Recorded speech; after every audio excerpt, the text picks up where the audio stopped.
a 2, a 3, a 4.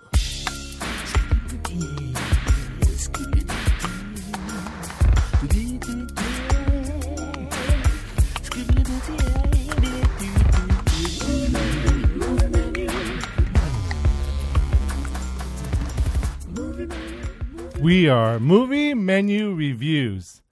Your podcast too. Your podcast too. Your podcast too. Your podcast too. Your podcast too. Today's menu, we'll be reviewing It Chapter 2.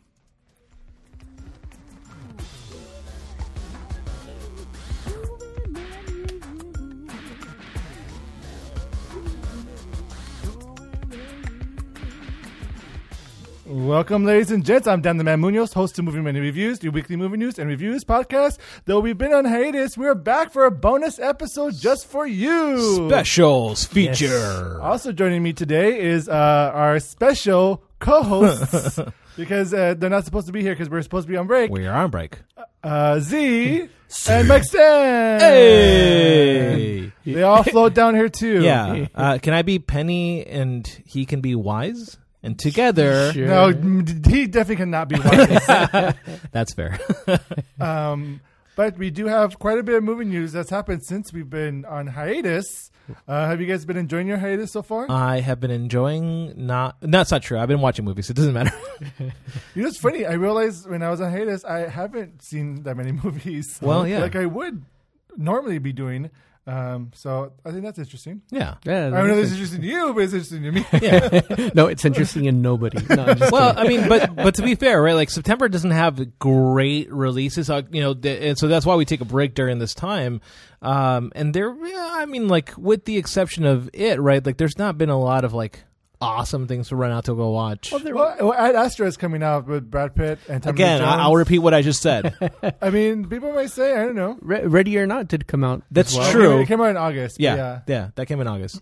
Yeah. Which I did see, and I would say dine in for that. All right. Thank you. Okay, so let's go ahead and go to our movie news, since Yes. we do have quite a bit to cover. The first thing we're going to discuss is going to be some trailers that were released. And the first trailer is the teaser trailer for Birds of Prey and the Fantabulous Emancipation of One Harley Quinn. Now, it's a super short 30-second teaser trailer that was right in front of It Chapter 2. What did you guys think about this trailer? This is that the was released? teaser to the teaser, right? Because initially they released a teaser, and now it wasn't even a teaser. It was like a it was a promo. It was a teaser. It was like a like them getting drunk, costume check or something. Yeah. While being drunk. So this is the actual teaser.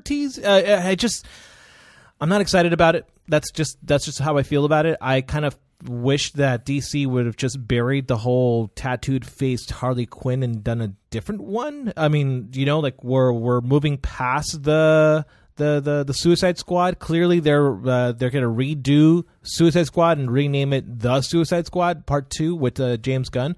So I'm just saying, like, I can do without this Harley Quinn, but Margot Robbie, like, let's watch it and see what happens. Well, I'm actually looking very forward to this. I think Margot Robbie was a stand-up for Suicide Squad. Yeah. Was she my ideal Harley Quinn? No, I mean, I would have liked someone else probably, but she did a pretty good job for what she was given. Yeah. And she now has become a powerhouse with behind the scenes. She's producing this film. She is. And I look forward to seeing what they create. And I like Birds of Prey. I always like the Birds of Prey comics. See, that's where I fall. Like that's where it falls down for me. Like, I'm glad that she has the power and she's going to do something. But is she a Harley Quinn fan? Does she know? She did hardcore research. Okay, and she fell in love with Harley because Quinn, when I'm looking she believes in it. Yeah, but when I'm looking at the Huntress, you're looking at Cassandra. I forget her last name. You're seeing Batgirl in that as well, but they're not real depictions. And even at that, I don't see Black Mask with a black mask. So I'm like, again, part of me is like the fanboy of DC and going like, DC, you have to turn something good. You have to give us something good. But I don't know if this is the movie we're waiting for. You know what I mean? Like, I think Joker is going to be an interesting depiction of that, but it's not the DC movie that we're waiting for to kind of like reestablish things. And I don't think this one's going to reestablish anything. I think what it's going to do is going to do what it's intended for, to have fun. Okay. I think it's going to be a fun film to watch. It's going to be funny. I feel like this is going to be their Deadpool essence of like comedic timing, breaking the fourth wall, all that craziness. That's and fair. fun. Yeah. So I'm actually looking forward to it. What about you, Mike? I think it's still remnants of Suicide Squad, I think it's like closing it off, and I'm hoping it's better than Suicide Squad, but I'm definitely looking forward to the new Joker coming out with Joaquin Phoenix, as well as that has nothing to do with this film. But I know, and the James Gunn version of the Suicide Squad when that gets released. I feel like that's going to be the turning point. And the very interesting note, we'll talk about this when we come back for Joker, but that it will be considered DC Black Label. So it's a completely different subcategory where it's going to be doing Elseworlds, and I'm really looking forward to it because they can do whatever they want with it. So when you say so what you're talking about is specifically like what they did with Joker? Yeah, with Joker it would not be part of the world building, the DCEU they've already created. It's going to be a completely separate storyline that has recurrent characters, but not the same characters that are involved in the main DCEU. Yeah, I'm totally down for that. It kind of feels like the older Dark Knight trilogies. Yeah, and I do feel like this Harley Quinn one might be one of those Elseworld too. It might be DC Black Label. Okay. So something that has come up now is that we're going to have a new film of the Bad Boys franchise, Bad Boys for Life. Bad Boys for Life. Which is funny because it's the third film, and they have 4 in there. So missed opportunity? Yeah, oh, well. yeah. Maybe they're just skipping part 3 because it was so bad that Michael Bay had to be fired from it.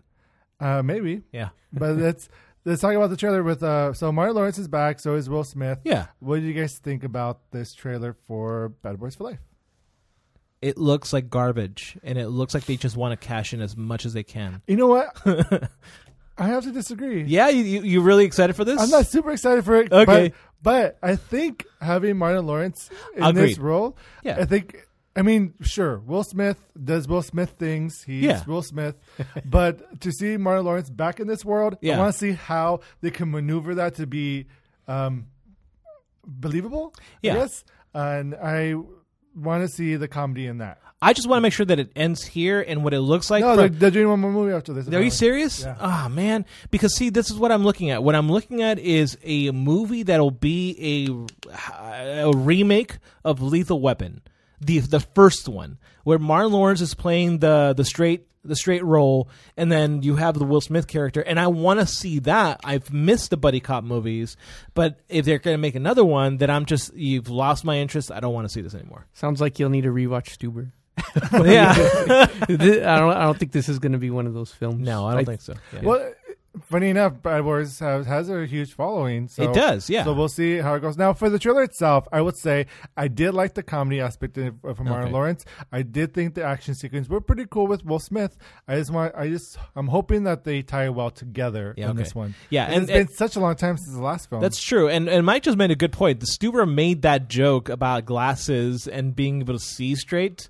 That was in Stuber. That was a joke that was played in Stuber. Yeah, but those films are like filming them, simultaneously. Yeah. So it doesn't seem like it's still. No, I get you. But yeah, it's a very interesting movie because it's being directed by 2 directors who are hip hop video directors. So I'm interested in seeing how they can try to recreate. I mean, not to say that you cannot direct better than Michael Bay because anyone can. So I'm just really interested to see what they can do with that. Yeah. Let's go ahead and move on to the next trailer for Black Christmas. So this is a remake of a remake. Yeah. I mean, this movie I think is from the 70s or 80s, Black Christmas. Oh, okay. And then they remade it in the early 2000s. Okay. Or late 2000s. Like, oh, wow. It's been that recent. Yeah. And so now this is a complete new remake with a whole new twist. And it's done by Blumhouse. What's the new twist? Well, that is done by Blumhouse. It's done by Blumhouse. Well, originally it was like a Scream slasher type of film, okay. which just does seem. But now it seems like in this trailer they've added a supernatural element to that as well, with the cult and and the frat house, and that being like, summoning, sacrificing, stuff like that. Now, the only problem with the trailer, though, I think the movie looks decent. Yes. And something fun to watch as well. Get to the point. But Here we go. Feels like they gave a lot away in You the mean trailer. the whole movie? You mean the whole movie was given away in the trailer? Yeah, I wish I didn't know about the ritual or it being like about sacrifices and a cult or whatever. Or even the dean being like the leader of the cult. Like, it's all in the movie. We know exactly what the movie's going to be. And then the sorority sisters, they fight the fraternity. Right. There's like a big fight out. Yeah. It looks like the Avengers like assemble at that point, and they're like, Avengers, Kappa, Beta, Z, fight. I don't know. Like, it looks like the movie was just given away. And Blumhouse, they just lost one of those, the big movie, right? They were going to release a movie. They just lost that one. So that's a huge, bummer for them. But then this one just looks really ridiculous. And I have to hark back to like that discussion about violence on campus and violence. Like, you know what I mean? Like, wasn't Blumhouse like the reason why they lost that other movie was because of the violence depicted, and now they're going to bring violence to the campus of a college in which I don't know. I'm not interested in this. I really loved their other production. What was it? The one called Happy Death Day? Happy Death Day, man. Like, that was a brilliant. I want to see part 3. Like, I want that more than I want this. Okay. Well, a movie I recommend, even though it's not Blumhouse because it's Fox Searchlight, it's Ready or Not. Ready or Not. Just going to keep on saying that. Just watch that one instead. So the next trailer that we're going to review is a batshit crazy out of nowhere trailer that I feel just like popped online. We're just reviewing bad movies at this point. And it's called Sofa Killer. Yes. It's about it's not even a real sofa. It's a recliner. It is a recliner, yeah. Well, I guess it's a recliner sofa, but yeah.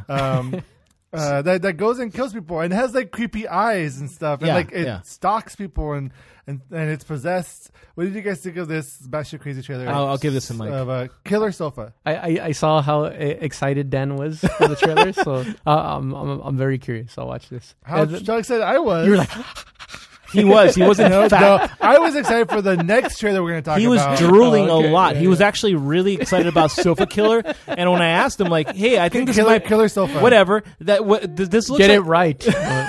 This looks like it's going to be a direct to the VOD thing. And you're like, it doesn't matter. It's a movie. It has the same potential as... What was the movie called with the tire? Yeah. Killer Tire? Yeah, no. It was in the same vein, the one that right? had the psychic powers? Yeah. It's in the same vein as that. I gotta look it up now. It looks like it could be fun. I don't know. We'll Rubber. We'll watch it. Rubber. Yeah, there you go. Thank you. Yeah, that was done in 2000. So crazy. It looks like every 10 years this has happened. Okay, so it's like when an inanimate object comes to life and like, makes a movie out of it. It's like Snakes on a Plane or something. I think it looks like it'll be it's a potential. It's like a D horror, not even a B horror. It's a D horror classic. But it could be fun. It'd be like a movie you grab with friends and you just It's a midnight showing. Like, see it in a packed house. Or if you're in LA, they just opened the Draft House. Alamo. Okay, yeah, so you can drink while watching. Right, okay. You could totally do that. I dig that. Okay. I like how we sold Z somehow. I will drink and watch this movie, and even at that, like the other thing I was going to say, there's no real like heavyweight stars, right? Samuel L. Jackson was a heavyweight star. That's why Snakes on the Plane works so well. This one is like based in Australia or New Zealand. Sorry to the like I don't know what accent. They are big rivals. They are not the same. I apologize for that. To the Kiwis and to the Aussies and the Hobbits. Like I just don't understand. But it just looks ridiculous. I don't know. I just don't know.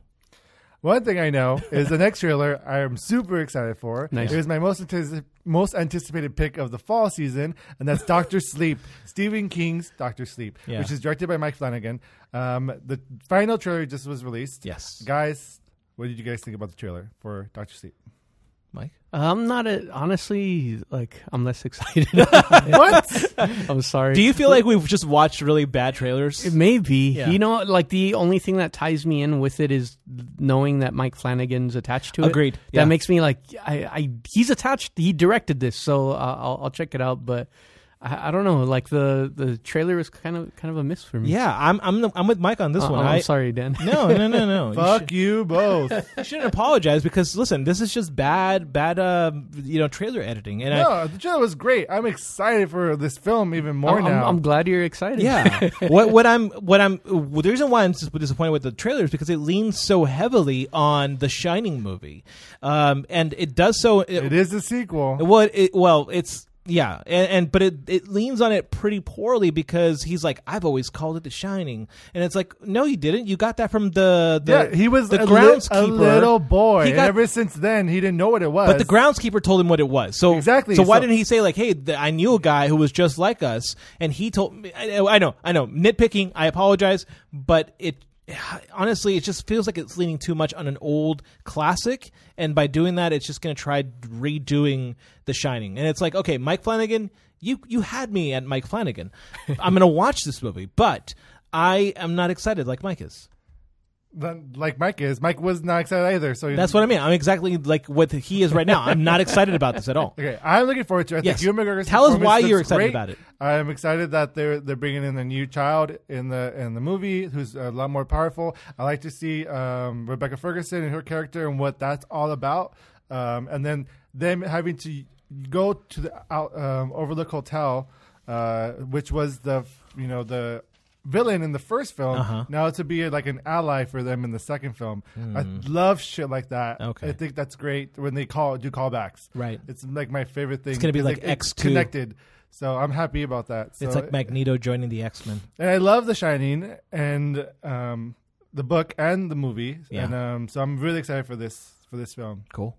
Cannot wait. All right. So that's all the trailers that we have going on now. Which is good because we ended with a Stephen King one, and we're going to go and review a Stephen King movie. Yes. that is the perfect segue. Actually. Yeah, it is. Yeah. Yeah. You're welcome. Yeah. Movie menu. Okay. The film that we are reviewing is It Chapter 2, directed by Annie Muschietti. Screenplay by Gary Dauberman, based on a novel by Stephen King. Here's the plot. 27 years after the first encounter with the terrifying Pennywise, the Losers Club have grown up and moved away until a devastating phone call brings them back to Derry, Maine. Dun, dun, dun. Dun, dun, dun. Starring Jessica Chastain, James McAvoy, Bill Hader, Isaiah Mustafa, Jay Ryan, James Ransone, and Bill Skarsgård. All right, guys. So we have all seen this film. So we will give a spoiler-free review. That's correct. We will decide this movie is worth the dining and watch in theaters, take out, way to watch it at home, or leftovers. Get eaten by a clown. That sounds weird. That just sounds really sexual. Why did you go there? I didn't go there. Wow. That would be very interesting though if you think about it. Like, say for example, like Pennywise. I don't want to spoil anything, but what if Pennywise was going up against a guy who's got a fetish for clowns? That would be interesting. I'm curious how would that work. The Insane Clown Posse? Yes.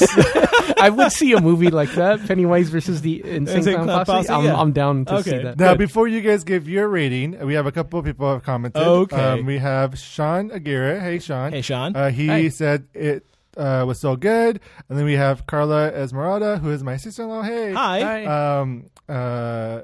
She said it was awesome as well. Okay. So let's go ahead and rate this film. Z, you go first. All right. I will say that this is a very, very soft dine-in. Mike? I agree with Z. Hey, we're on the same page today. Yeah, I Dude, don't this know. never happens. I know. You guys go get a room. I'm gonna give it a dine-in as well. You're gonna be the meat in the middle. You realize? Like I am right now. That's what I mean. Like I am always, apparently. So let's go ahead and discuss Chapter 2. Now we're going to do spoiler-free. Yes. And we are going to do a spoiler section, but we're going to end the live feed and then do it podcast only. Yeah, so if you guys want to hear our spoilers, reviews on this Chapter 2, make sure you subscribe to us on iTunes, SoundCloud, or wherever you listen to podcasts to get our full review. So on that note, what did you guys think about, first of all, the overall casting of this film from the first one to where they are now? Absolutely brilliant. Without a doubt, this was the best casting job, and I believe the now known story is that the actors, the young actors they asked them, if you could choose an actor to play you older, who would it be? And the child actors picked all of these actors. Wow. Which then there's a lot of great moments where they segue between the young actors and the older actors, and it's such a great. It's that's great what I casting. felt like was missing in the first film. I feel like they should have included some parts of the adults to like sandwich in the. You're just thinking about sandwiches now. I am. To like the beginning of the film and the end of the film and like have like the kids' stories. But that's why I felt like the first one was. And I guess it's because I'm such a fan of the miniseries. Yeah. Okay. And you're a big fan of the miniseries. I did not like the miniseries. I just saw it recently, like over the weekend, and I still enjoyed it. Okay. I mean the ending is silly, but it's still like really well done. Okay. And that intertwining of past and present, yes, is such a interesting way to watch and tell a story. However, you can only do that in a miniseries. You can't do that in a film. So I think that this movie. I disagree. Except it's hard to tell. They did it in this film. They did a really good job. No, we're not. We're talking about the actors. We're talking about just simply how. Yes. Yeah. So let's go with the actors, and we'll get more into that. And that's where my struggle with the movie actually comes in. But anyways, Jessica Chastain as Beverly. She knocked it out of the park. I mean, Chastain is always a solid pick. But you know what? After watching the first film again, like I saw it again over the weekend, Amy Adams would have looked exactly like her. You think so? Yeah, I kept on like watching. Yeah. Bev, the young Bev. I was like, Amy Adams would have been a better choice. They look identical. Oh, well, I get that, but as far as like acting abilities, I think she does grow the character out a lot more, and I thought that was fantastic to watch. James McAvoy as the Billy character, I think does such a good job. However, his accent's a little bit a hit or miss for me. What did you guys feel about his accent? It didn't really bother me too much. I mean, I did like. I know he was going for the stuttering, but like, it really reminded me of Split. Yeah. I got that vibe a lot, and it did kind of carry over. That was only like the thing that would bother me. Yeah. But other than that, it was fine. By the way, I can see what Dan's doing here, and if you've ever watched Sharp Objects, Amy Adams is the older version of the same actress. So I know what you're talking about. I'm just saying, like, whatever, it doesn't matter. It's like, look at that, guys. Bill Hader in this movie, amazing, great, was the standout, the standout of this movie, which is interesting because I would, the first when the younger film. It was Bev, Bill, and Ben's story, I would say. Yes. And then this film is more Richie and Eddie's story. Yes, which is actually part of the narrative. This is part of the story in the book, where the very early characters, those are the main ones, but the bigger characters, the bigger growth, I would say, it's Bill Hader's Richie and Mike, Mike, and Eddie, because those are like the really big characters that have much more development over time. Because if you realize Ben, Billy, and Bev, they don't really grow; they stay where they're at. But anyways, back to the actors. Yeah, their characters, they don't find anything new from the audience perspective. Yeah.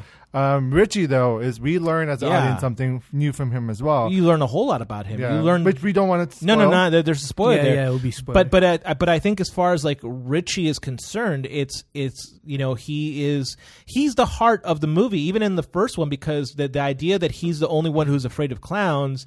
But he is a clown, like he's a comedian. And so that portion of the narrative is really important. And I think the way Bill Hader played that was like, I believed it because we know Bill Hader's a good stand-up comedian. And then you understand where he comes from. And it almost felt a little bit like it was a very honest depiction. You know what I mean? Like there was I didn't feel like I was watching, the actor Richie. I was watching Bill Hader be himself. And good up on Finn Wolfhard for wanting Bill Hader to play his. Like, good call on that. Yeah. And then we get to Ben, who is Mike, who is being played by Isaiah Mustafa. Yeah, the Old Spice guy. The Old Spice guy. Like, I'm sorry, but I never once considered watching the Old Spice guy in a TV show, in a movie. but I'm so glad I did because he does such a good job. Yeah, he was great. I thought what really sold me with his character is that he stutters throughout the movie, but he doesn't stutter in a way that say Bill does. He stutters because he's so scared, and you hear him, and that's good acting on Isaiah Mustafa's part, because that would be the character who has lived in that fear-ridden town for so long. And then you get to Ben, played by Jay Ryan. What did you guys think of that guy? I thought he did a great job.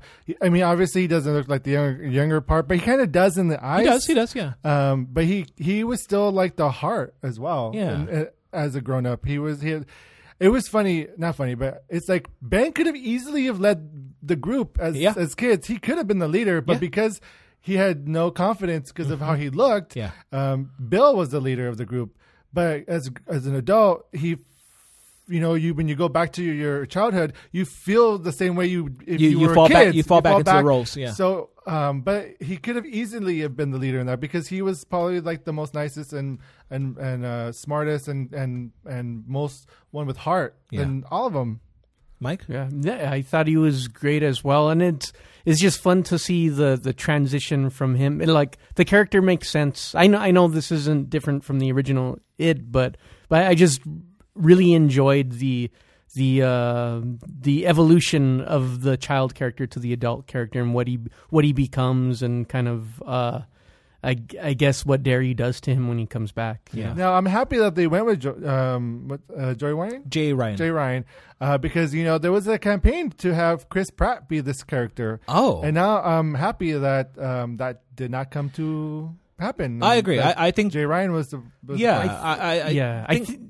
Yeah, the film needed that, like a more like an actor that didn't have that comedic sensibility, or not that he's not funny, not that he's not a funny actor, but that very just there's a sincerity to his character. Yeah. It's comedic. It's more of like a sincerity because he keeps getting shot down repeatedly, which is kind of what, as Dan was saying, like the role would continue, and sure enough, it does. And there's a lot of moments in this movie where I'm like, oh man, like I just feel genuinely bad for him. Like, if it was Chris Pratt, I wouldn't feel bad for him at all because it's Chris Pratt.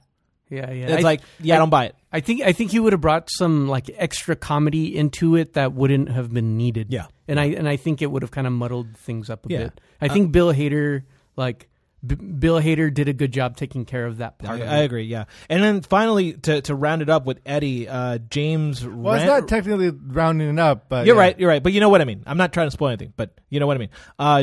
James Ransone. Yeah. What do you guys think of that guy? I thought it was great. My God, put him and his child actor side by side. They look like father and son. I know, it's crazy. It's crazy how great they did with this casting. They did a really good job in this movie, and I think it's like probably 2/3 down the way where the Eddie character walks into the shop, and then you see the older character emerge through like a silhouette, really, and you're like, yeah, they're literally the same character. Like that's a perfect casting. I don't know much about the actor James, but I'm honestly I was like surprised and actually really pleased with that character because he overall has the biggest arc in this movie. Yeah, I thought he did such a great job as well. I was really happy with it. The funny thing is I was listening to an interview with him, and he hates watching himself on screen, so he hasn't even seen this movie. Wow. Yeah, well, that fits the anxiety. And then finally we get Bill Skarsgård returning as Pennywise, the dancing clown. Well, technically it's not just, but yeah. What? Go on. I mean, Pennywise, he was great. We are missing one character, though. We are. Do you want to talk about the final, Stanley. the final loser? Yeah, Stan. By the way, I'm not calling them losers. That's their titles. Yeah, the Losers Club. That's the group. Yeah. Yes. The actor Andy Bean. Yeah. Is it a spoiler to talk about that? I mean, it's in the first act. It's in the first act. And it's a very popular, like I knew going in because it's in the book. It is in the miniseries. It's literally in the first 5 minutes of the book or as soon as you get started with it. Yeah. So he commits suicide. at the very beginning of the story. I'm not sure whether or not this is, if I'm remembering this correctly, but when he killed himself, he cuts his wrist and he writes on the bathroom wall, "Pennywise has returned." So I kind of wish they had included that in there because it would have been like this really haunting moment. But that's something that we'll talk about in the spoilers section as to probably why they didn't include that in there. But yeah, what did you guys think of overall? Like I think my biggest problem with this movie was the pacing and the time. It's a 2 hour and 45-minute movie. You do feel it, and honestly, I didn't feel it. Really, I didn't. And you know what? I was a little worried going in because I do like my popcorn and soda. That I was going to have to go to the bathroom. Yeah. I didn't feel like I needed to go to the bathroom, and I wasn't like holding like I was for like Avengers Endgame. Yeah. I don't know if like I saw Avengers Endgame 3 times, if that trained me to like hold myself into watching a movie for so long. You might be concerned about a UTI at this point, Dan. Like you might want to go to the doctor. I'm not holding it. I just didn't have to go. Gotcha. This is bladder talk, by the way. So this is a special segment, special corner, for urination corner. Like I felt like this movie itself, especially there are sections where each individual has to go through something. That section, which I've heard people say was slow. Yeah. For me, I was like enthralled in it. I was really in it. I was wanting to see where they were going with it. Yeah. But the adult section of it in the miniseries was always more my favorite than the kids part. Gotcha. Okay. So that's probably why I was more excited because kids. As kids, we get scared easily. We get scared for this. And the adults, they're more, cynical and whatnot. So I wanted to see how they were going to tackle that aspect of it. I just felt less engaged by the adults than I did by the kids. Like, watching kids be terrified and watching kids kind of figure things out, I think that made me kind of feel a sense of connecting with them. Whereas with the adults, I think what you're saying about the cynicism and just overall, just like what they're going through, I thought there were moments in this movie that could have easily been edited out, and by removing them or at least shortened down, because in the same way that watching Once Upon a Time in Hollywood, I felt like there was so many moments where hey, that's a DVD extra. You can just remove that and the movie will still remain good.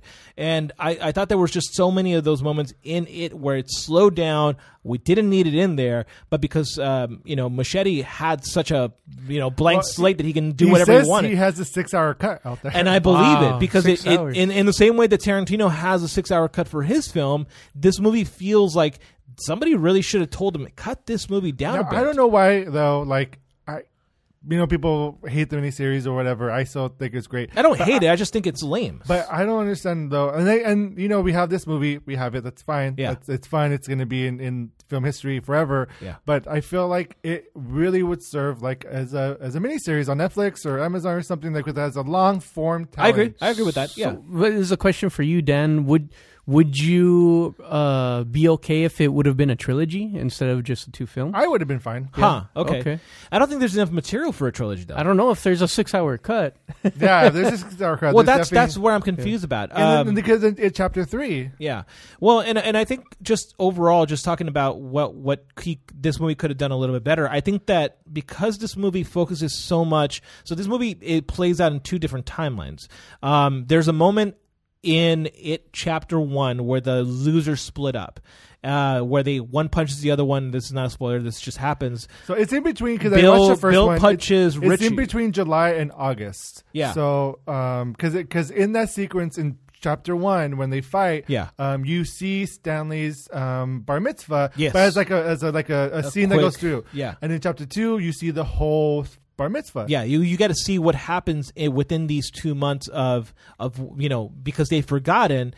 And I thought that while I liked it, and I find it hard to kind of conceptualize how I would cut around that. Because, honestly, I think the fact that they were zooming backwards and showing the younger kids, I was like, I would rather follow the young losers versus the older losers, because I'm more engaged by the younger kids than I am with the older. See, I'm the opposite. I was more engaged with the adults than I was with the kids. Well, I mean, but I feel like it could have easily gone, if you would have chosen one and just stuck with it, I would have been happy with it. You know what I mean? Like if this movie was nothing but the adults and them struggling to figure out how to destroy Pennywise, then I would have been happy with that. But because it kept on going back and forth, I was just a little... and I love that. I like that back and forth. Yeah. I wish the first one did that more. That's how the book works. But, and that's kind of where I was like, I don't know whether... Because I think what worked best for me was like, okay, we're not going to be watching chapter 1, and I was thoroughly engaged with that. And I think part of me was an expectation of hoping that chapter 2 would just be the adults. And I think that's where I kind of was like, man, I would have been like, that's such a missed opportunity if they did that, because the kids are still there. Because I would rather watch a 6-hour cut where it's back and forth, just like the novel is, and I would be happy with it. I feel like that's what was the problem with the first film, and that they already set this precedent of that it was just going to be the kids, and then people were expecting that part 2 was just going to be the adults. That's where when they included the kids, it's like, wait, but the adults weren't included in the first one. What's going on in this film? Why is it longer? Blah blah blah. Yeah. And I feel like that was a misstep, and that's why the first one I watched it and I thought it was fine. Like, I was not a huge fan, but I did enjoy this one more. Yeah. Which I know I'm a minority. A lot of people love the first one more. This movie didn't get that great reviews, but I still thought it was fun. Yeah, I want to know what the audience thinks about that. Would you have rather seen an adult only version of this movie, or were you okay with? Did you want more kids and adults like intertwined? Yeah. Brian Lozano says, "Hello, my friends." Hey, how's it going, Brian? Yeah. Whereas I think the part that also, I guess you and I are like split. We're definitely split. Mike, what are you at with it? I think I would have been okay with the trilogy as well. And I think we didn't talk about a trilogy though. I don't know, but the trilogy as well, with it going back and forth, and then because it feels like it feels like the editing wasn't complete yet. Like it felt like there was like it needed more time. It needed more time in the edit room to just cut more stuff out. Yeah. Like I think there were a lot of lulls in it, and I think it's like it actually reminded me of like the same things that happen in other Stephen King films, specifically his like 4 or 5 hour films, where it lingers. It does. Lingers way longer than it has to be, and there's back and forth dialogue that doesn't need to be there. And I think it just needed to be the other thing, and maybe you can agree with me on this, Mike, but the other thing, or maybe not, the other thing that I really disliked about this movie, and again, don't get me wrong, it's a dine-in, you should go watch it, it's really fun, but the other part is that there are a lot of these moments of heightened stress and fear that then get trumped by a comedic moment. As simple as somebody screaming because they bumped into something. And because of that, it kind of ruins the suspense. I didn't feel scared at all in this movie. Not like I was in the first one. In the first one, there was moments of pure tension and you were holding on to things. And this one, those moments of tension, I think because of the adults, were ruined by some of the comedy that were kind of being tossed in there. I know this is a question to Mike, but I'm just going to say the first one did not scare me. There was maybe one jump scare with the projector, but the film wasn't scary. You mean watching a child be like his arm ripped off and him crawling? Not any more than in this film. What happens to this film is worse. What happens in this film? I don't think in the Funhouse. The Funhouses, they barely show. Listen, I'm not saying I want to watch kids be eaten alive by a monster. However, I think he does. However, I think you're exactly. However, that was a great moment in cinema where it opens up with the boy getting his arm bitten off and then bleeding down the street.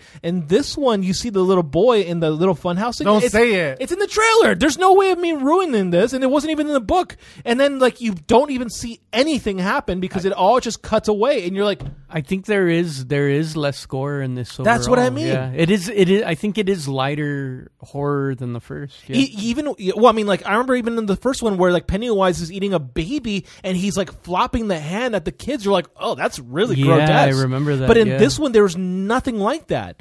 And so for me, I think that was a huge problem because I want to watch a scary movie, but instead I get like a very PG-13. Yeah, I agree. Do you think it was done on purpose because they had already beaten Pennywise, so they I don't know. No, but I don't know. Yeah, Mike, what were you gonna say? No, I think that there are moments in this film where I think they pulled away. They pulled back a lot more, and I do agree that this is definitely more like PG-13 leaning.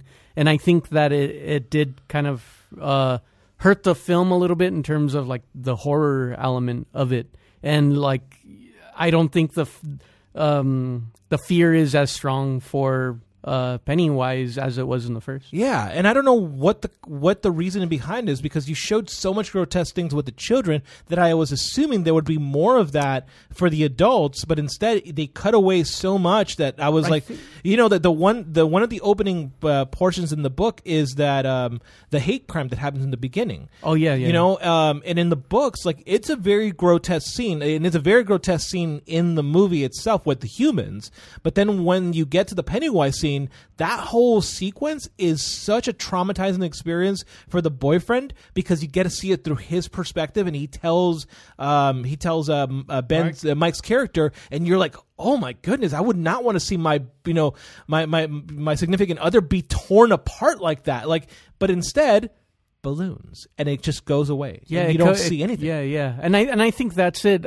The reason why I feel like they didn't establish Pennywise as a scary character, they kept, because they keep pulling away from it. They did, and those little creepy moments that you mentioned in chapter 1, him biting the arm off of Georgie, and he's like crawling away from the sewers. Like it doesn't pull away. Like, you're forced to watch it, and exactly as he said, exactly how he's like terrorizing the kids. Holding the little baby arm to say hello. Yeah, or like there are these other things like that where you're truly terrified for the kids. Like, every time they experience Pennywise, like, there's this real. I felt like a real fear for the kids, like, oh my God, they might die. In chapter 2, I've never really felt that way for the adults. Yeah, like, it always seemed like, and I understand, like, without giving too much away, they do kind of explain some of it, and one of the characters does explain it with one of the experiences that they have. But aside from that, I feel like, it just was never really, as it was almost like Pennywise was just trying to scare them. He wasn't trying to kill them. You're right. It wasn't the same thing, which I understand, because that is the Pennywise character, right? The reason why Pennywise makes kids scared before he eats them is because it tenderizes the meat. That's in the books. And so what I was hoping to see with the adults was something similar, where it wasn't just going to be one scary thing. It had to be a really outrageously, and I think we do get a little bit of that with the Bev character, but that's about it. We don't get much more than that. But even then, like I mean, it's a fun scene, and I think everyone's seen the trailer, and I have to thank the trailer house for not giving that away. It's different. It's different in the film. Yeah. I was like pleasantly surprised. I was surprised in that. I was like, here it is, the scene I've seen a billion times in the trailer, and I was like, oh, it's different. It's different. I was like, oh. I believe I was like, oh fuck. Yeah, I was like, it even sounds different. I was like, yes. It's different. I was happy that that it was still a surprise. But even then, like it was horrifying for that moment. But then, like, they pull away from it again, and I was like, what happened? I don't know, the Richie scene as well. That was terrifying with the statue. That's all it was, but it like pulls back again. Yeah, and it keeps doing that, and that was kind of frustrating for me. Where it's kind of like it's the same frustration as, like, I don't know. I know it's a terrible example, but like the most recent Predator film. Yep. Like that's the one I watched. That was horrible. Where like it's gory though. When Predator's fighting like side characters, he'll like rip their spines out. But when he's fighting the main characters, he'll like swat them or throw them. So like it's kind of like the same thing with like Pennywise. It's like he's not using his full power. Like you don't feel it. Well, see, I watched the original or chapter 1. And you know how Bev gets kidnapped, and they're like, well, that's why he couldn't eat Bev, was because Bev was not afraid of him. Okay. So they established that rule. Yes. So I think what they were trying to do in this film was trying to get the fear back into these people. But they didn't do it in a way that was actually fearful. Fearful for us, no. But and that's what I mean. But I thought the sequences were really cool. Like the they were, don't get me wrong. I also liked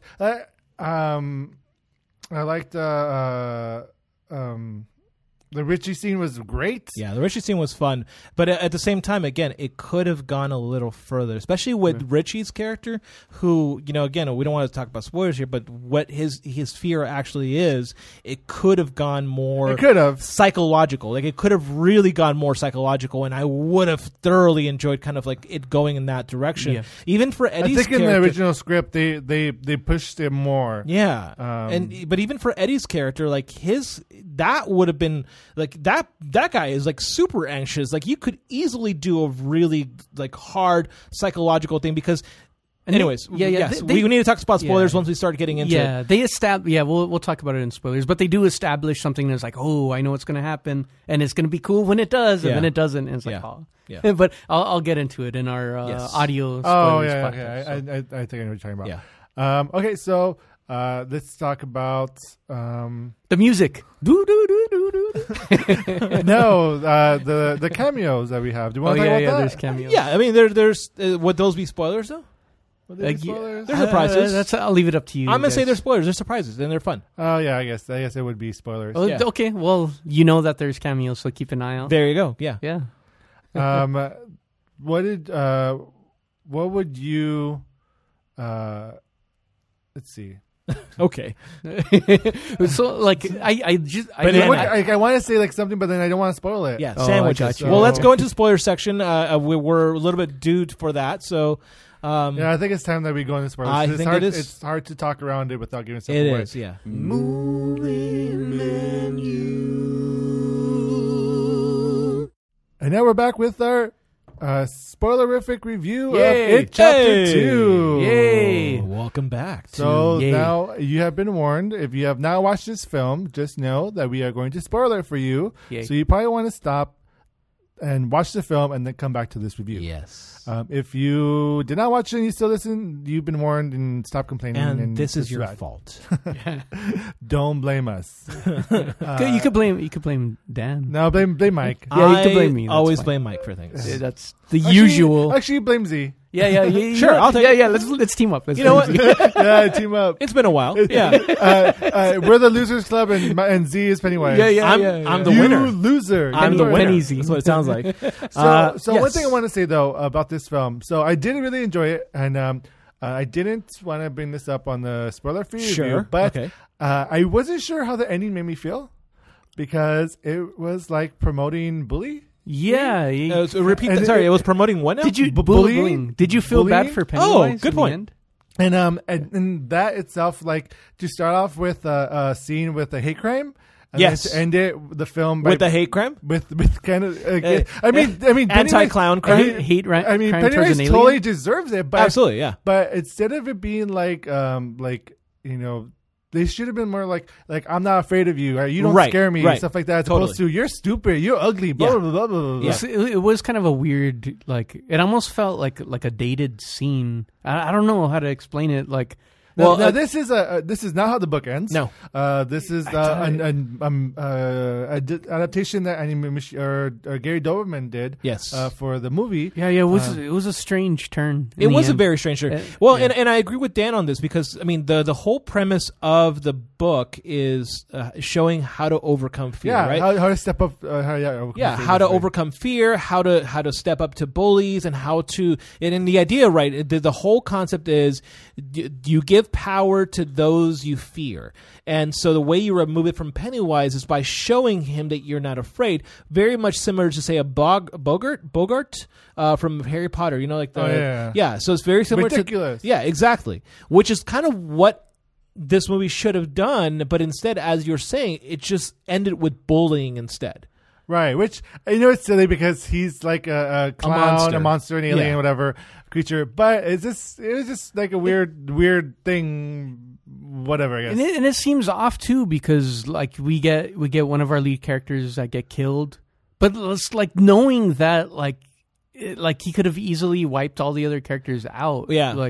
So it just doesn't make sense. Like, so I was kind of like, that third act is kind of what made it a soft dine-in for me. Yeah. Like that, I felt like that was the weakest part of the film. Though I will say that scene where Richie, when they're on the water, which is reminiscent of the first movie. Of course, yeah. But Grey they all Water. go. But when they're in the first movie, they're consoling Billy, and then this version, they're consoling Richie. Yes, I love that. That scene was incredible. Because I teared up in that scene. Yeah, because you found out, and I do really love this, and I don't know whether or not I can justify the hate crime in the beginning, but the reason why is because Richie was in love with Eddie. Right. When the very end after they're leaving, he carves in E because he was in love with Eddie the whole time. All the mama jokes were all because he really loved Eddie. And I thought that moment was very heartfelt, and I kind of wish, and it was such a missed opportunity, that Richie came out during that moment. I know, I agree. He didn't come out. And he didn't. Yeah, exactly. It was just kind of like I'm sorry, these are your best friends. Like, you should tell them. And that would drive the point a little more deeper when everyone's like, oh, shit. Yeah, man. Like, we didn't even realize it was this deeper layer. But it doesn't. It's a missed opportunity. And again, Bill Hader acts this entire movie. He does such a great job. If you get a chance, watch Barry the TV show. Yeah. It is phenomenal. And just watching him in this movie, I feel like he's such a great grown-up, and he does such a good job of depicting that very mixed character. He basically carries the film. He does. Almost. He does. I mean, like the ensemble cast is great. They did a great job. But he's the main standout. Well, like I said, he's got one of the main growths, right? So does Eddie. Eddie has a giant growth in that he overcomes his own fear. And he's like, this spear, this kills monsters. Which is a callback to the first one.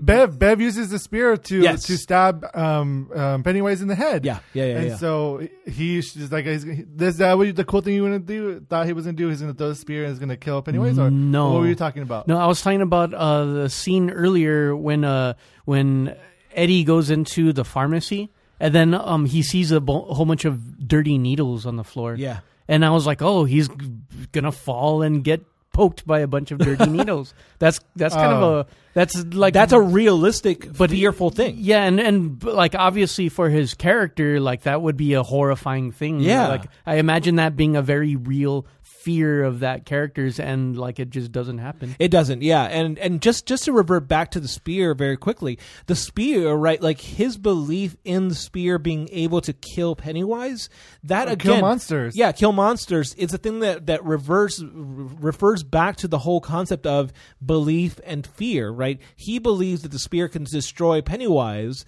And so it comes to true. Well, yeah, and it becomes slightly true because he needed to believe a little harder, but. That's what ruins the ending for me a lot, is that belief is the power. It's not demoralizing somebody and bullying him like you were talking about. Like it's like I'm sorry, did you miss the point there? Yeah. I think you did. You missed the point that belief is the huge thing. If you believe in the power of something, then you give it power over you. So if you believe that you can destroy something, that it just means it's different between hate and belief. Not only that, but like as kids, like we're grown up to believe certain things. Yeah. But as an adult, you like know the truth, so you don't believe in stuff as much as you do when you were kids. So for him to have believed in it 100% and see that awesome growth of like the childhood innocence that came back and like is also helping him defeat Pennywise would have been such a fun arc to see as well. It would almost be like a hook moment. Yeah. Yeah. You're doing it, Peter. Yeah, totally. But like, and like him dying, that's in the book, so I totally expected that. But like, I think with the other characters too, you could have done a lot more with them. As you were saying, Mike, like the psychological horror would have been a lot more clear. And and as an adult, I would have been watching that, reflecting on it as an adult, right? Like if all of a sudden, like Richie gets attacked, Ben gets attacked by the IRS. Fuck, man, that would scare me. Like that, like, or not. I'm just messing around, but you know what I mean. Like bringing something adult themed into the horror element to make them scared again. That was the one mistake that I feel like this movie lacked, and it was all because of the Mike character. Okay. And the Mike character didn't go as far as he should have gone more, because. He lived in Derry, and then rewatching the first one, and I'm like a broken record. All the parents are fucking crazy. Yeah, they are batshit crazy in this town. Yeah, and I wish that though we saw glimpses of it in Mike, it wasn't like I was almost. And I know it's not really so much in the book, but I almost wish like Mike would have like. backstab them almost. Oh, okay. No, I was thinking more of a reference, like saying like the reason why, like him explain, and not that I needed more exposition, because boy does he expositions all over the movie. Which I think that could have been one of those things on the editing floor. Yeah, I agree. But then we lose Mike's sequences. I mean, he's already like the least person that we get to know in the film. That's just true. Yeah, but for me, like I think that if he would have referred to it going like the reason why everyone here is so crazy is because they forget. And then you all use all of a sudden but you got they don't forget though. They do. No, but only when they leave. It's when they leave that but they see, forget. that is wrong on its own, because it's not in the books it's even depicted that the adults don't know things because they forget. Now the reason why in the books, and again as I'm now being the broken record, the reason why they forget is because in the first movie, because Maturin, the god turtle, Pennywise is one of two creatures. So this is, to be clear, none of this is in the film. This is except it is. That's the thing. Yeah, you get the Pennywise side. You get to see where he comes from. No, but the turtle you're talking about. Well, there's like the wooden turtle in the classroom, and then the first one. No, you get references, but you don't get him like name drop. You don't get that in the story. Yeah, because you show Pennywise, and that's the part for me that I was like, okay, if you're going to show that, I was like, whoa, you're going to go there? You show the light side, too. The reason why they forget in the books is because Maturin, as a thank you, has them forget and rewards them with riches because they did the thing that they needed to do when they were kids. They stopped Pennywise. So they all get high-paying jobs. Now, their lives are not the best, but they are all successful. And the reason why is because Maturin grants that for them. When they return, that's when they have to remember everything. But everybody as an adult in Derry forgets anyways. Again, my problem is that like they really could have set that up and done a pretty good job of it, but they instead waste so much time on other meandering looks and wasteful moments that it's like you could have just cut a lot of these little things out and it would have made the impact a little more. Now, do I think that they could introduce a god turtle? No, I don't think they could have. I think that would have jumped the shark, and honestly, everyone would have realized that, hey, that's Stephen King. He must have been high on cocaine, because he was. That is a true story. Yeah, it is a true story. But we're not judging. It does get like it gets sci-fi all of a sudden. But they could have, but if they did, they should have gone the other way, and it's because they lacked that portion that I was like, okay, but you're explaining belief as its power, and you could have just gone. Honestly, I don't think I get Dan's point that I think it was studio intervention. I get Dan's point that you would lose like more screen time from Mike, but I feel like that whole exposition of just like the whole sci-fi thing of where Pennywise came from and all that could have been cut out. I think honestly it was a studio intervention because the gore being cut out. I think it was a Stephen King intervention probably. No, the gore being cut out and then this being removed. Because honestly, Stephen King would have wanted it in there because it ties back to the Dark Tower, so he would have wanted it to be in there. Are you talking about the whole backstory of Pennywise? Because Pennywise comes out in the Dark Tower series. Okay, yeah, his creature is something that is like interdimensional and does in fact appear in those movies. But like, I think that the studio was like, nah, you can't put that in there. You can't put that much gore. Did you see the amount of money we made? You cannot make it a hard rated R. You have to make it a soft rated R. I think it was a lot of studio intervention, and I can tell. Like, they made a lot of money. I know, but they can make more money if less kids are traumatized and want to rewatch it. Yeah, that whole funhouse scene, I think they pulled back there. They did. I felt like it was a missed opportunity. Absolutely. And I think they should have like they could have even repeated it exactly as Georgie's death. I agree. If it would have been identical to Georgie's death, it would have actually been perfect. It would have re-traumatized Bill, which is the point of that whole scene, is to traumatize him in the same way. Make him scared. Yeah, he's losing his little brother all over again, and which is his biggest fear. But instead, you just get like blood splatter covering, and you don't get to see it. Exactly. Again, I don't want to advocate for child deaths, but it's like if you're going to show something, you really want to show it to make us feel. So they made it less impactful. You know? Yeah, no, I agree. I think that's the biggest miss of this movie is that there was a great opportunity there, and they kept on missing it. And I think the reason why there's a 6-hour cut is because all the scenes that needed to be in the movie to make this movie as impactful were edited out, and they were filled in with this extra. Well, hopefully, there's an extended version that we can watch. Let's talk about the relations between the characters. Sure. So, in the first film, it's established that Ben loves Bev. Yes. Bill loves Bev. Yes. And Bev hates them all. No. has feelings for Bill. It's a whole Twilight. But it's almost like she's bestie with Ben. Yeah. What did you guys think of how that carried over into this film? I don't think they did a good job. I honestly do not feel like they did a good job of selling us on Ben. I think they I don't know. Again, I think they did a good job selling us with Ben. I felt like the chemistry between James McAvoy and Jessica Chastain was off or weird. That's what I mean. I think it's because in the back of our release, the back of my mind, we were introduced to Audra, who's his wife. Yeah, and I'm like, oh, yeah, you're a dick. Yeah, it was like, okay, well, there's so much for that. Yeah, but Audra's in the book, so well, it is. But I don't think they kiss in the book. Like, I don't think Bev and Bill they kiss in the book. I don't think that's in there. I think that was just an additional like little thing, and I don't think you needed it because it just was kind of like this. All the looks and stares that Ben, the actor Jay Ryan, all the looks he gives are brilliant. I think he does a really good job about that, like long sorrow, like he's the third man out and he wants to be involved. But I don't think that it worked for me because they didn't spend enough time with that relationship. I didn't feel like there was no like meet cute sort of situation with them kind of going like you could tell that he cared about her. I could not tell that Jessica Chastain cared about him until the very end. Until the very end did I get to see that. But it's like you could have done more with it, and I think that was another missed opportunity. Another thing that got cut that should have been in there. Do you think it had to do with the whole memory thing? Why, like, it was acted the way it was? Yeah. Where Jessica Chastain I think so. At the end of the first one, she figures out who the postcard is from. That it's from Ben. But then she forgets. She forgets. Yeah. And then Ben is the one that kisses her in the first one to wake her up from the trance that she has been, because of Pennywise.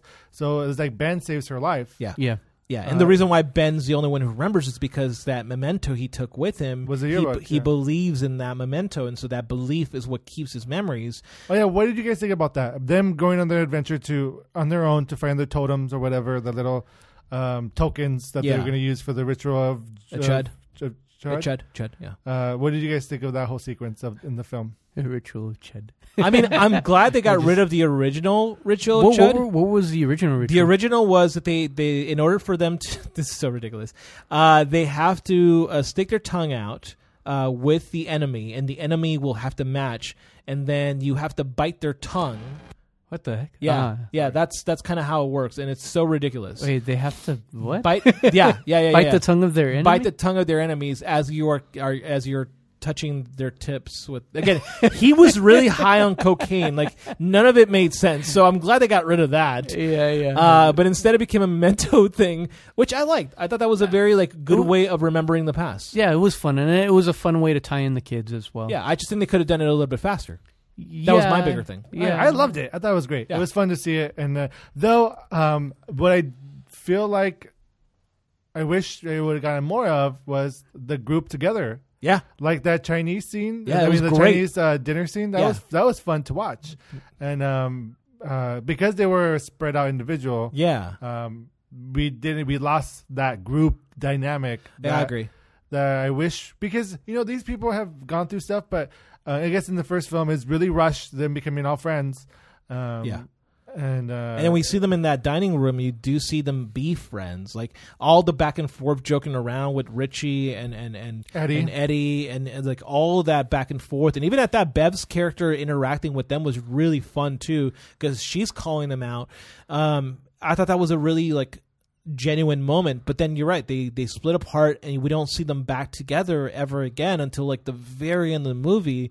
Instead you get to see these kind of small little moments with them, but if there was another moment where they all met up going in the same way that the garage scene, right, when in the chapter 1 where they're all in the garage and they all get scared together again, I could have done with another one of those moments, because instead what you got to see was the Chinese food thing with the spiders and the bats, and I was like, this seems a little silly. That's the thing about Pennywise, is that a lot of its tropes, especially in this movie, are a little silly. Like I kind of like was like not scared at all. Like, oh, okay, there's a spider coming out of a fortune cookie. Slam your fist on it, right? That's not super scary. The head, right? Stanley's head, that was scary. That was really good, but they could have done more with that. It could have been more scary than that. I think that was in the book too, with the head. What did you think of? Which the head which turns into like a little mini spider. Yeah, which was pretty awesome. I love that. Yeah, it was great. What did you think of Eddie getting stabbed in the face? Shit! We didn't even talk about that. The Barrows. Yeah, we're not the Barrows. No. Barrows. Was that the guy's name? Mm-hmm. His last name. Yeah, the bully from the first one. What a lacking of character there, man! Like he just pops in and he gets knocked out right away. Like what the? He gets taken out super fast. Yeah, he gets taken out. Also, he has a buddy that drives him around, and he goes away. That's undead. Never resolved either. Never.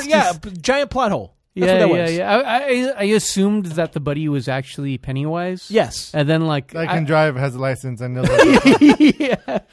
The cop is like trying to pull them over, going like, I don't know, just let them go. But I did like the secrets. I just wish it was more like when the balloon is in the psychiatric ward. Yeah, that was good. That was really cool to watch. Yeah. I'm just imagining them getting pulled over by a cop. And then, like, him trying to, like, the undead trying to charm his way out of a ticket. Yeah, that would have been great. It's like, hi, officer. His jaw falls off. And it's curious because, you know what? Like, I find it interesting the fact that Pennywise used Burroughs. Yes, correct. Because Burroughs is a bully. Yep.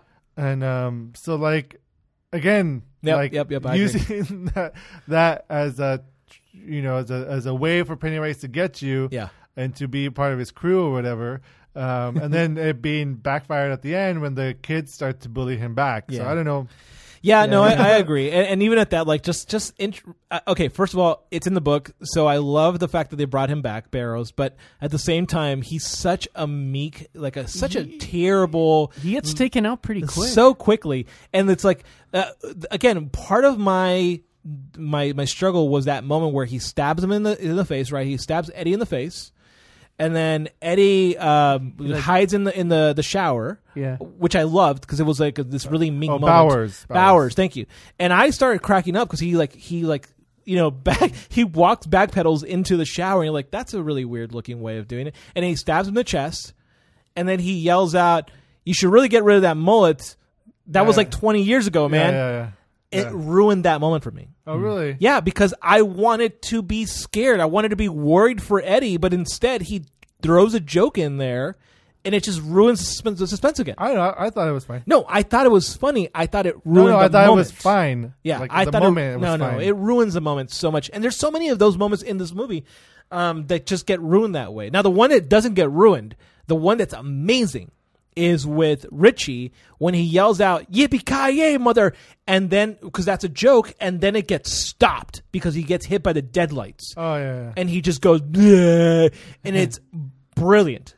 Like I needed more moments like that, where like somebody's joke gets completely ruined by the fact that they're being scared by this giant what do you think spider of monster. The scary door, very scary door, not so scary door. Yeah, scene in this one? That was brilliant. I really like that. Yeah, that was actually well done. Oh yeah, the cute little dog. That was like, I liked it. It was almost like a Freddy Krueger kind of thing. You know? Agreed. Yeah.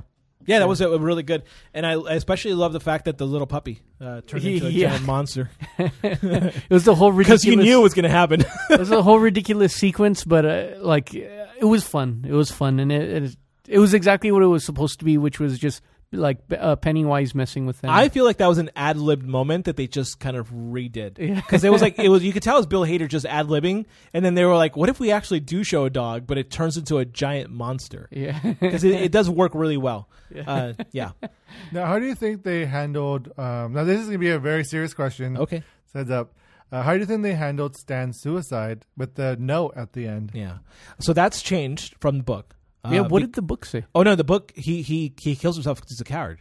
Oh, okay. He doesn't want to go back, so he kills himself. Yeah, it was a weird justification, and I don't know. I liked it. I thought it was... Well, because... it seems like I mean, not that they're so much promoting it, but it's like he killed himself to help with the king. I agree. Yeah. Which is kind of a weird thing. Again, there's a lot of weird dialogues going on here, like a lot of subtext that makes no sense. Yeah, I agree. Now, what I do like about his character and what happened with it was that, I mean, it was, again, it's in the story in the original novel, so I think they needed to cover that anyways.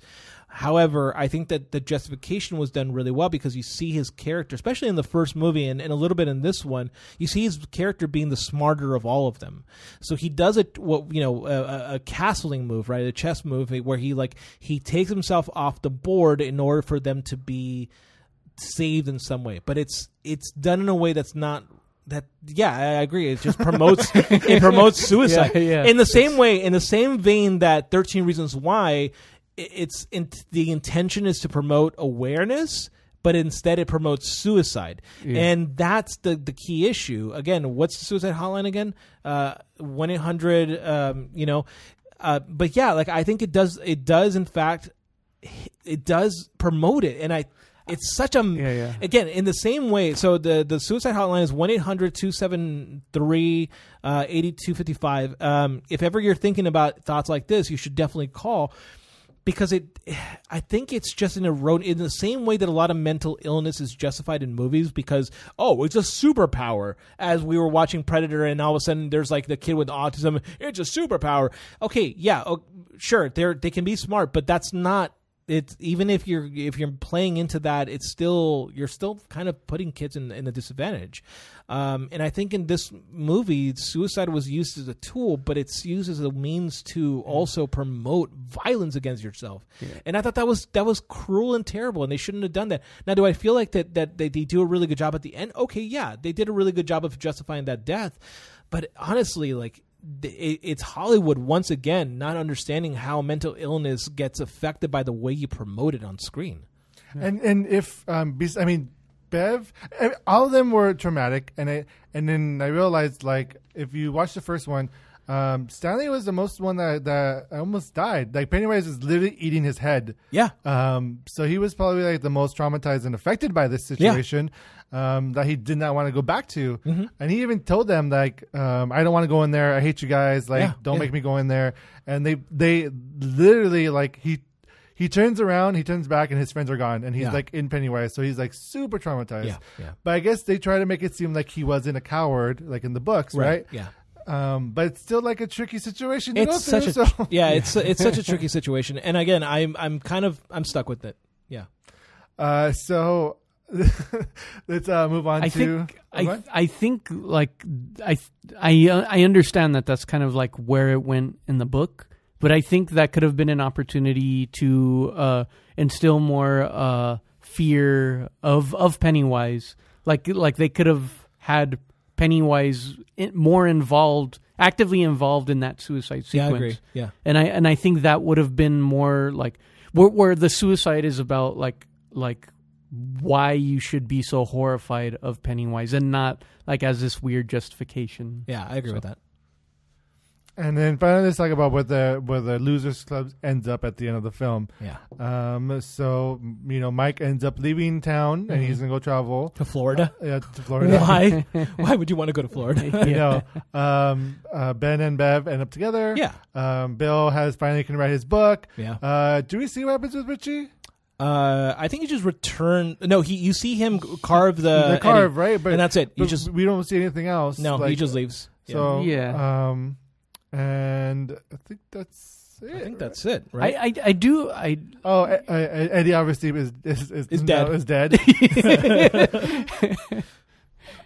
So, what did you guys think about how the characters end up? Yeah, I mean, it was a rush job. They were rushing the story. At that point, they realized they were running out of time. And I know we talked briefly about the bullying, but how did you react to how they destroyed Pennywise? Did you, besides it being just the bullying part of it? Yeah. But I felt I felt like I didn't believe the actors.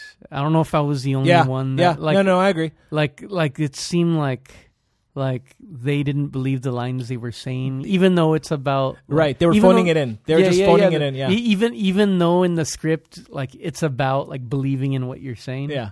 So it was kind of a weird like mind warp. Now, Dan, how does the TV series fix this problem? What do they do in this? Do they also do the same thing? No. What do they do? They slingshot a rock to. Okay, so it's a little bit different. Yeah, it's different. Okay, so I think in the book he becomes so small that they crush him underneath their foot, because it's a spider, right?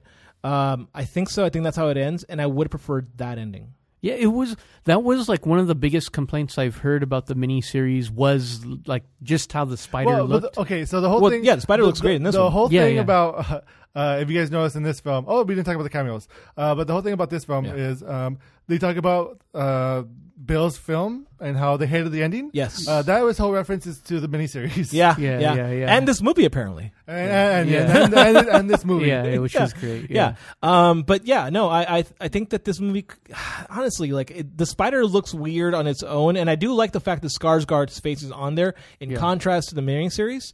But I thought that they could have ended it again. The bullying side, they ripping this heart out and crushing it in their hand wasn't as meaningful as I would have wanted them to just step on the spider. Gotcha. You know what I mean? Like that would have been equally as powerful. But this movie kind of dropped the ball. That's what it did. Yeah. What did you think of the giant lady? That was great. Oh, the naked old lady? Except it had a golem look. It looked a little bad. CGI. Yeah, bad CGI. It did have like a golem look. But it was awesome. It was. The moment when she popped out, I was like, what the fuck? Yeah. I was like excited. Mike, not in front of children, please. Now, really quick, the cameos. We have a cameo from Stephen King. We do. Who is the bike.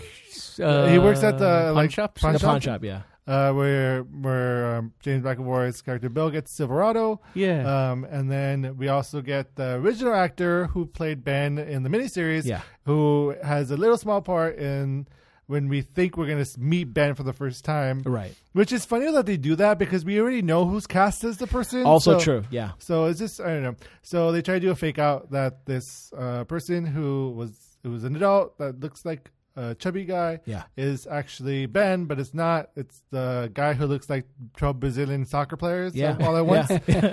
All at once. I love that line. You also see Dean Koontz in there somewhere. I forget what his role is, but he is in there.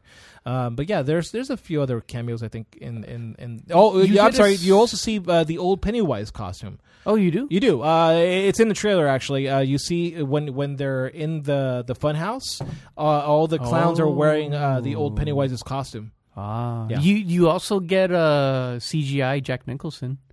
Oh no, it's not Jack Nicholson, but yes, no. It was it's Bowers. Here's Johnny. But you do hear the line. It wasn't Jack Nicholson. Oh, okay. Yeah. I thought it was like it just looked like his face, like CGI. That's a good somebody. point. Yeah, I completely forgot about that. Yeah, there is the cameo for Bev. And then darn it, there was one thing I wanted to mention, but I can't think. Yeah, I would say honestly, like this is not the best Stephen King adaptation. I think the Chapter 1 still wins. It's still better than Dark Tower for sure. I still enjoyed it, even though I do feel funny about it at times. I still like the cast, and I still like the individual stories, and I like the group atmosphere. So. I agree. Yeah, for sure. Okay, so that would do it for our review, or spoiler review for It Chapter 2. If you guys enjoyed the film or not, let us know on social media. You can follow us on Facebook, Instagram, Twitter. Comment and subscribe and share. Let us know. Also, make sure to check out our website at moviemaniapodcast.com. And also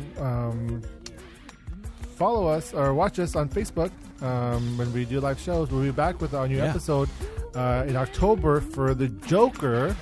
So stay tuned for that as well. Until next time, thank you, Z. Thank you, Mike. Thank you, Dan. I'm Dan the Man Muñoz. Until next time, goodbye. And we're